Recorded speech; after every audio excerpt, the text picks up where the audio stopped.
Eagles by 8. Brady lines them up. He's back again. He steps up.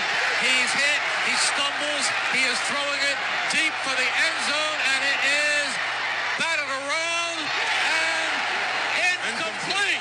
And the game is over. The game is over. The Philadelphia Eagles are Super Bowl champions. Eagles fans everywhere, this is for you. Let the celebration begin. Aloha and hello out there, everybody. What's going on? This is Miho with the Too Close to Call podcast series, joined, as always, by my co-host Pags, and this is the Road to Victory podcast here, coming to you guys now that we're halfway home through the preseason, Pags. Yeah, I got to do something really quick, something I haven't done in about a year. Eagles! So you're feeling good after that win in week 2, I suppose. Bro, it's football season. I can care less whether they won or lost. It's football season. There's something on to watch every day, and it is great. And I cannot wait for the first game. Got to get through these next 2 weeks, but man, it's less than a month away.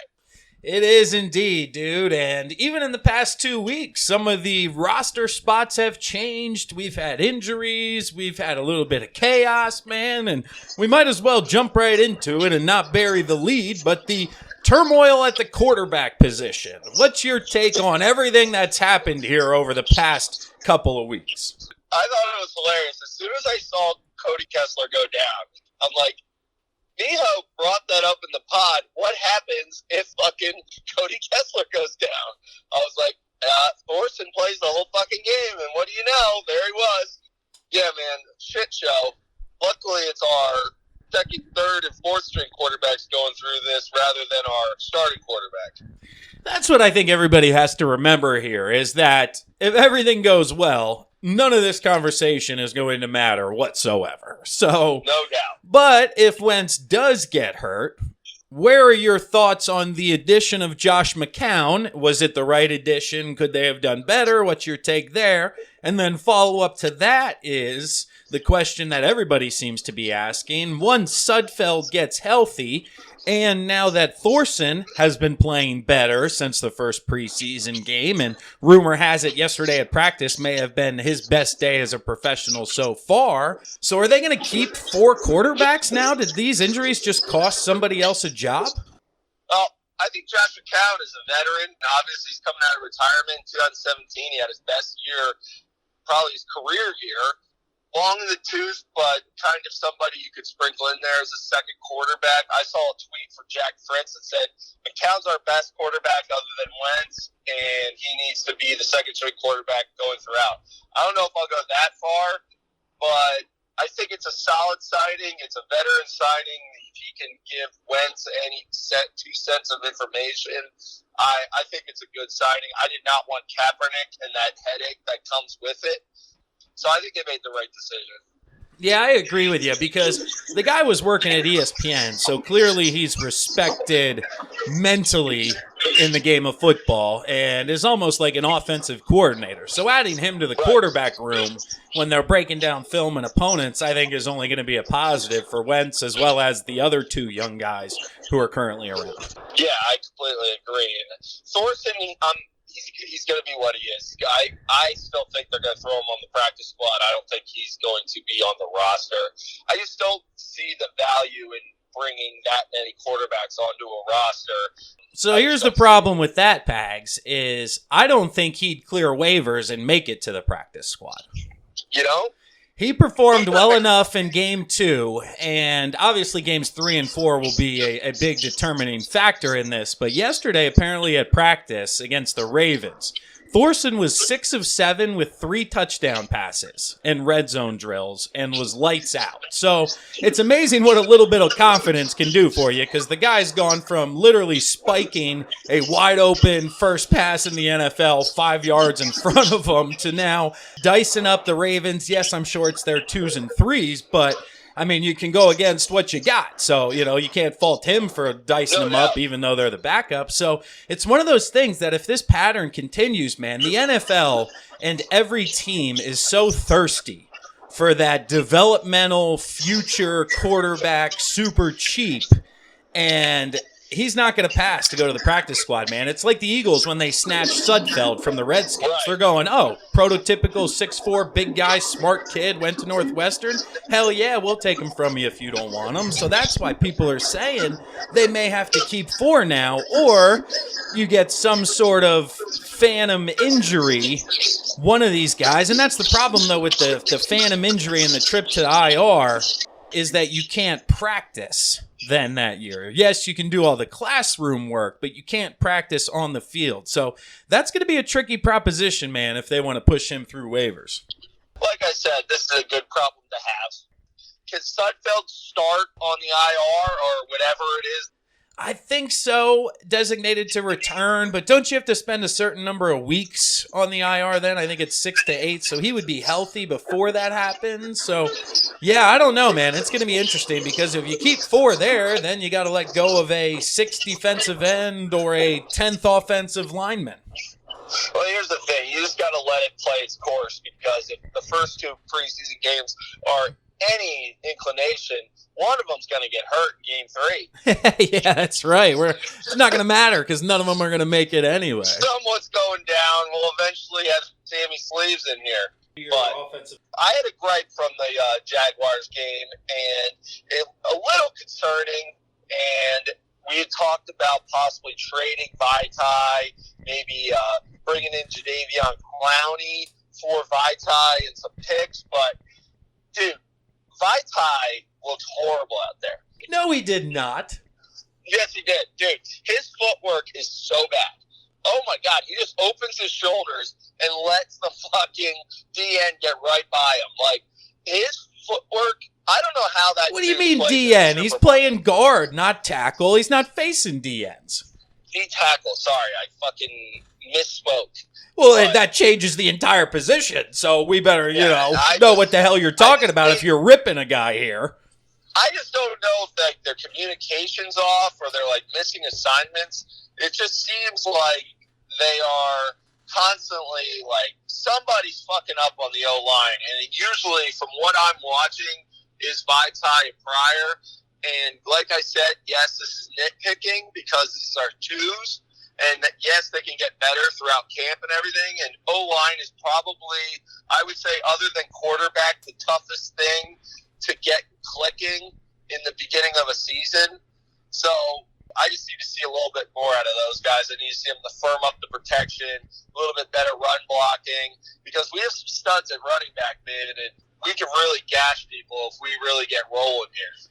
So let me ask you this, because the word out of camp and the insiders is that Stefan Wisniewski is now firmly on the hot seat because he all of a sudden has the yips and can't snap the ball in shotgun formation. And if you were watching the Jacksonville game, you actually saw the undrafted kid out of Stanford. I think his name is Herbig, Nate Herbig or something like that. He was getting the reps ahead of Wisniewski here. And I know we signed Stefan as that veteran person who, has been there. He started for us on a playoff run. But all of a sudden here, man, it seems like if he's strictly going to be a center, he's not good at that. So as a former center, have you ever had problems snapping? How does that happen out of nowhere?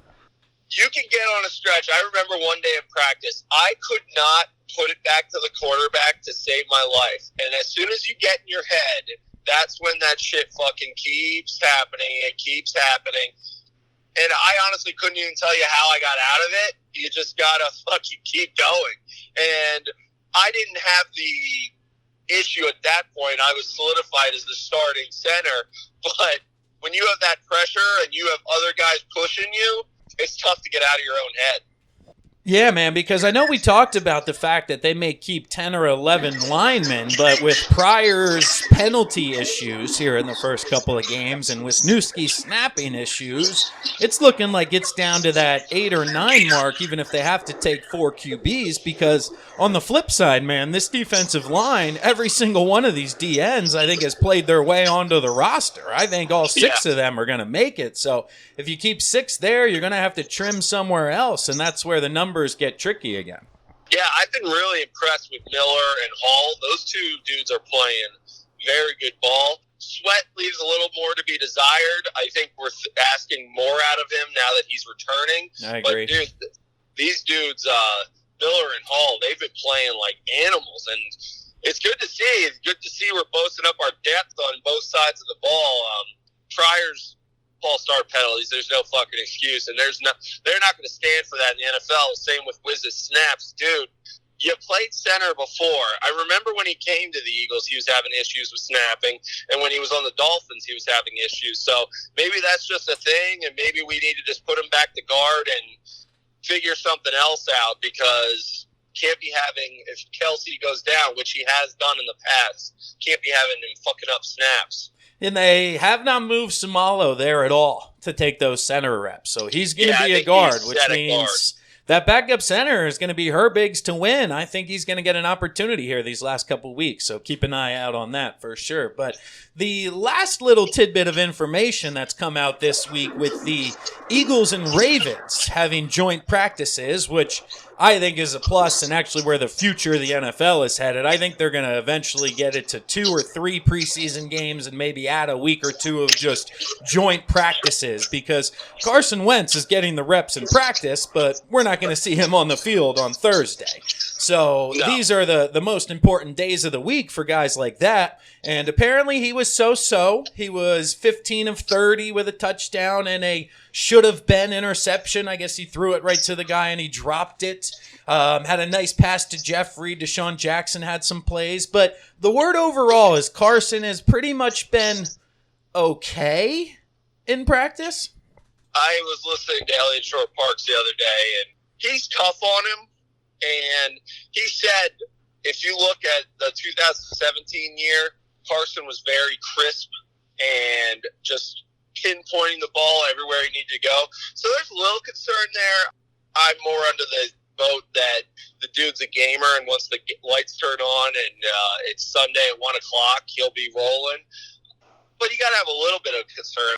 Absolutely, man. Like we said, his track record, if you just look at the statistics and take the talent potential out of the equation, he's been slightly above average. So there's certainly pressure on him to come out. And the fact that he's not even going to get a rep in the preseason, where we've seen Dak Prescott not miss a pass in 2 series. We've seen Russell Wilson be out there. You know, we've seen pretty much everybody else at least get some sort of run. So there certainly has to be concern that first half against Washington could be a little bit ugly. So hopefully the fans don't start booing when it's 3-0 early in the second quarter. Yeah, everybody needs to taper down their expectations for the first half, because like you said, it's a whole nother animal when you get out there. Whole nother animal, man. But we got a little bit of clarity here on one other position that we'll wrap up this podcast with, and that is the cornerback position. Ronald Darby returned to practice this Monday, I believe it was, and practiced against the Ravens, and they put him right out there with the ones, man. So I know we had posed the question, what do you do with Mills and Darby when they return? It seems as if that's been answered with Darby, and when he's ready, he's going to be right in there starting again. Yeah, I think that's a no-brainer. Darby is clearly the best corner on our team, and he has one thing that no one else really has, and that is speed. I love my cornerbacks being able to run, and Darby sure has that. He's going to get bodied every now and then, but the dude can run with anybody. So when you say best, Pags, I want to dive in a little bit further to that, because if you look at Pro Football Focus and some other graded websites, he is not their highest graded corner. But when you look at his strictly talent, yet again, yeah, he's probably got the most athletic ability. So what do you mean best? Because that could be argued, man. He could be their 3rd or 4th best graded corner. Like I said, speed. I think he's our quickest, our fastest, and I think that out of a corner is the most crucial thing because we don't really have any other corners that can run with anybody. So if I'm talking who do I want covering the other team's fastest receiver, I'm throwing Darby out there. I'm sure as hell not throwing Rasul Douglas or Jalen Mills out there. I agree with you. And you brought up Rasul because Darby was on the left side, Rasul and Sidney Jones split time on the other side, and then they moved Maddox strictly into the slot. So out of Jones and Douglas, what's your take there on who you want to win the job, and then who ultimately do you think is going to win the job? I hope Sidney Jones wins it. I hope he's as good as everybody keeps saying he is in practice and everything. And that's who I want to start.